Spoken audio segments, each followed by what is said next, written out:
Assalamu alaikum, my student. How are you? I hope all of you are very fine. I am your teacher Shazia Bano, and our today's topic is animal cell. Introduction to animal cell. Here is the diagram of animal cell.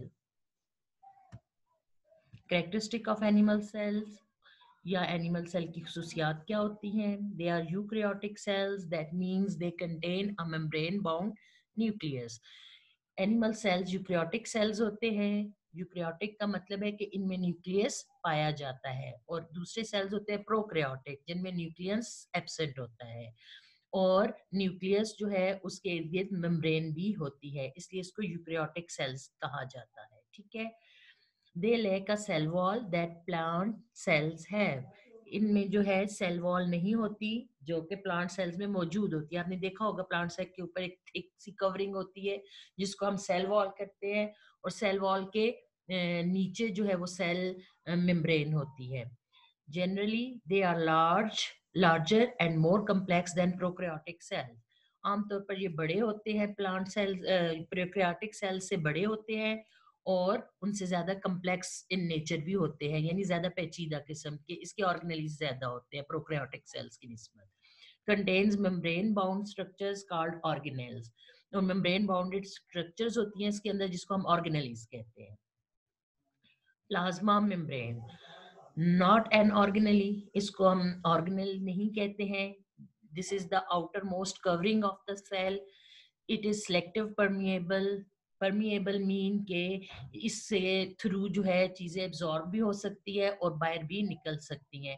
जैसे आपकी example देखें, आप जब अपनी skin के ऊपर कोई cream लगाते हैं कुछ, तो आपकी स्किन में एब्जॉर्ब हो जाती है, तो प्लाज्मा मेम्ब्रेन उसको अलाउ करती है अंदर जाना. या आप धूप में होते हैं तो स्वेटिंग होती है, तो सेल से जो है वो वाटर जो है वो एवेपोरेट होता है, और वो छोटे छोटे पोर्स होते हैं जिसकी वजह से मटेरियल या लिक्विड जो है वो अंदर और बाहर आ जा सकता है, इसलिए इसको सिलेक्टिव परमिएबल कहते हैं. Define boundaries of cells and ensure contents are retained. ये जो होता है सेल, ये सेल की बाउंड्रीज को डिफाइन करती है, उसकी बाउंड्री बनाती है और इंश्योर करती है कि जो इसके कंटेंट्स हैं वो सेल के अंदर ही रहें, बाहर ना आए. Made of proteins and lipids, और ये प्रोटीन और लिपिड से बनी होती है. ये इसकी डायग्राम है. ये फॉस्फोलिपिड बाइलेयर होती है इसकी, ये येलो कलर की आप देख रहे हैं. ठीक है. ये फॉस्फेट और लिपिड से मिलकर बनी हुई होती है. Nucleus. What is the nucleus? Nucleus is considered as the control center of the cell. इसको सेल का कंट्रोल सेंटर कहते हैं क्योंकि ये सेल की सारी एक्टिविटीज को कंट्रोल करता है. It control cell activities. It contains nearly all of the cell DNA, और इसमें सेल डीएनए तकरीबन सेल का सारा डीएनए न्यूक्लियस के अंदर ही होता है.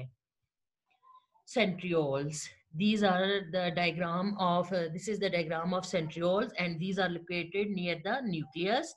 They help to organize cell division in animal cells. Mitochondria, one of the largest organelles in the cell.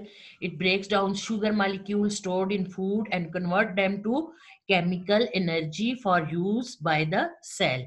ये जो होता है ब्रेक डाउन करता है शुगर मॉलिक्यूल्स को और उसको केमिकल एनर्जी में चेंज करता है, और वो केमिकल एनर्जी जो है वो सेल यूज करता है, और उसको एटीपी भी कहते हैं. Contains their own DNA, RNA and ribosomes and are able to reproduce themselves. इनमें डीएनए भी होता है, आरएनए और राइबोसोम, और ये जो है इस बात अपने आप को रिप्रोड्यूस कर सकता है mitochondria. This is the diagram of the mitochondria. जैसे कि ये क्योंकि मैंने आपको बताया है कि एनर्जी, शुगर को एनर्जी में कन्वर्ट करता है, इसलिए इसको power house of the cell भी कहते हैं. Vacuoles. Sac-like structures. These are sac-like structures, storage area for the cell, store materials like water, salt, proteins and carbohydrates. ये सेल का स्टोर होता है, स्टोर रूम की तरह. और ये क्या चीज स्टोर करता है? ये sac-like structure होती है, इसके अंदर स्टोर हो जाता है water, salt, protein and carbohydrates. These are the some pages from your books. I have described it in detail. You can read it. If you face any difficulty, then consult me in my private link. Thank you so much.